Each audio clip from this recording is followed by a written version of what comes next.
Any entrepreneur who hasn't published a book is missing out on one of the most crucial marketing tools in existence. There's no better tool for getting media exposure and speaking jobs.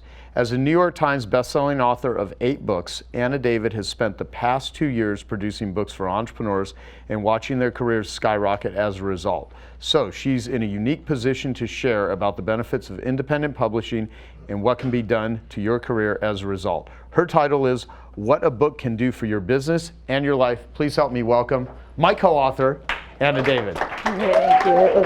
Thank you. Okay, so who of you has come to after a very rough night, looked up at a friend, heard the friend go, "Oh, you're breathing," and not even sounding that happy? Nobody. Okay, well good. I can't say the same. It was the morning after my 26th birthday, which I told all of my friends, which is to say all the people I did drugs with, to gather at a bar. And I said, don't bring me a present unless it's drugs. But drug addicts are not known for their listening skills or their present giving abilities. So nobody even listened to me except one friend, my friend Drew. And he comes up to me and he's like, I have your present.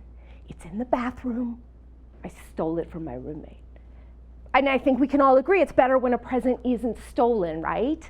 But I was not in a position to be picky. So I knew what he meant. I go into the bathroom, I see like 2 lines of cocaine, and I take the dollar bill that I always had rolled up in my back pocket, and I snort the lines, and immediately I'm like, the world, it's not like it goes upside down or sideways, but it's like, remember Rubik's Cubes? It was like it was being violently twisted by a demonic 9-year-old. I was suddenly like, oh my God, whoa. And I felt like I couldn't talk and I couldn't move, but I was standing and I was wide awake. So I was like, okay. So I did what felt like the most logical thing, which is like, I look in the back of the bar and I just make a beeline. And in the back, there's this parking lot. And in the parking lot, there's a dumpster. And this, by the way, is the cover of one of my recent books because I wrote about this experience in the book. And the dumpster was not on fire, but I was like a dumpster fire at this point in my life. And I go and I lie down next to the dumpster and I just that's how I spent my 26th birthday. And people would come out and be like, happy birthday. And no one seemed surprised that that's how I was spending my birthday. And at the end of the night, I don't really remember this, but I guess 2 friends took me, put me in their car, and put me on their couch. And that's how I came to the next morning with my friend saying, oh, you're breathing, and not sounding that happy about it. Now, that would have been that. But a funny thing happened.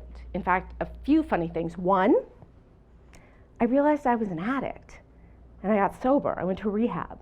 And that was November 19th. It'll be 19 years ago. I haven't had a drug or a drink since. Thank you.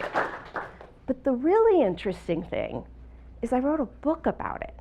Now that book, Party Girl, happened to come out at a time when like Paris Hilton and Lindsay Lohan and all of these girls were making headlines for being party girls. So I started getting asked to go on TV to talk about the party girl phenomenon. That's a phenomenon, as it turns out. So I go on Fox News, and then I go on the Today Show, and then I was on television hundreds of times over the next 10 years, talking about the party girl phenomenon, writing articles about it. And it just blew my mind that my only expertise was in rolling up dollar bills and snorting drugs through them. I was good at that, but I had no expertise in any other thing. And so then I realized what could happen when you wrote a book. And so then I ended up, and as Joe said in the intro, I ended up writing 7 more, including one with him. Now, I said, when I started going on TV all the time, I said to my TV agent, like, this is ridiculous. I mean, talk about imposter syndrome. Should I go get a degree? Like, shouldn't I get like a master's in psychology or something? Because I'm going on, they're picking me over doctors to go on. And he looked at me like I was crazy. And he's like, a degree? Why would you need a degree? You have a book. And that's when I realized books really are the new degrees. And this is how I know this. This is where I went to college. beautiful Trinity College, Hartford, Connecticut. We were talking about it last night. It's a lovely school. It's called a Little Ivy. Do you know how many people care that I went to, does anyone here care that I went to Trinity College? Oh, that's very sweet, Jason, but really nobody cares that I went to Trinity College. Do you want to know how many people I meet who care that I have written 8 books and that one is a New York Times bestseller? Kind of like everybody I meet. And I'm not the only person this is true for. I did a story for Entrepreneur Magazine about entrepreneurs whose lives changed as a result of writing their books. Now, Sheryl Sandberg, great example. Mark Zuckerberg's #2, then she writes Lean In, and suddenly she's like the spokesperson for women worldwide, and like Lean In groups are launching everywhere. And then there's James Altucher, like kind of a random investor, entrepreneur guy, writes this book, Choose Yourself, self-publishes. It sells 45,000 copies in its first month, and suddenly he's like everywhere with his crazy hair. And then there's someone you know, J.J. Virgin, 4-time New York Times best-selling author. So I spoke to her for that article, and she said to me, if people read my books, they'll buy my products. We have a relationship. They just took you into their bedroom or their bathroom. Yeah, I mean, it's true, they do. They feel like they know you.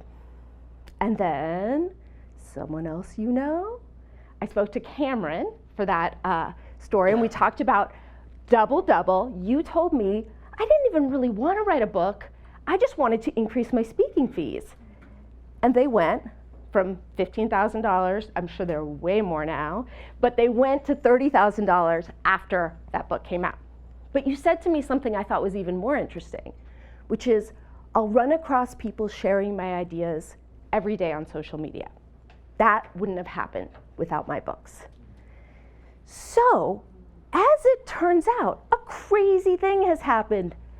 Authors, like the writers, the butt of every joke, we have become the celebrities today. We're the ones that are on red carpets and signing books and with our names on marquees. I mean, how did this happen? Like when I moved to Hollywood 20 years ago, the joke was, if you want to make sure you get nowhere in Hollywood, make sure you sleep with the writer. Like the writer has no power. So what has happened? I think that it's like we live in this insta-fame society where you can get famous. If you make a video of yourself sobbing, leave Britney alone, who remembers this guy? 4 million views in 2 days. That guy became famous. He's now a porn star. I didn't even know that. Right. So anybody can get famous for anything. And so, it's very exciting. So authors are kind of the only ones with credibility anymore. But the problem is that traditional publishing is completely broken. I know this because I did 6 books with HarperCollins. And I watched my book deals go from, my final book deal was for $2,000. That means I probably lost about like $50,000 in terms of the time I spent working on it. These days, 3 in 10,000 book proposals written sell to traditional publishers. 3 in 10,000. And those that do sell, the publishers don't do anything. What they do is they pick like 1 or 2 books a season. They put all the marketing, all the energy behind that. It's always the low-hanging fruit too. And then they leave the others to sort of flail in the wind. And I know this because I was one of the flailers. But I see this as a really good thing because the gatekeepers are gone. We don't need those people anymore. Anybody who has a story to tell can tell it. And any business person who is not telling it through a book is missing out on the most crucial aspect of their marketing. But there is another thing I've realized, and that is what we share in those books is so important. I have found that when I share those things that my biggest struggles, those things I'm most ashamed of, those things that have been the greatest lessons, that's when the true freedom comes. Because it's like I get emails every day. I've been really vocal about my recovery for day one. And I get emails all the time telling me I would never have come forward if it hadn't been for you, if I hadn't read this thing you wrote, if I hadn't seen this thing you said. And I'm not saying it to brag, I'm saying it because this is what happens when we put our ideas into books. And there's another thing. I have done I have done therapy since I was 16. I have done 12 steps since the year 2000. I have done EMDR trauma therapy. I have done everything. I even do all that like crazy shit that Joe always talks about, the floating and the freezing and the like everything. I wrote a story for Psychology Today about trying cryotherapy as a treatment for depression. I kind of think it worked too. But my point is, I have never found the kind of freedom I have found from sharing about my struggles in a book is greater than any of that. So all you have to do to find your book is ask yourself 2 questions. 1, what are my audience's pain points? It's a secret, write it down. And 2, what lights up my soul? Find those 2 things and you have your answer. Now, this is what James Altucher told me when I spoke to him for this story. I wanted people to know how hard it is to fail, to confess mistakes in a world where everyone pretends to be perfect.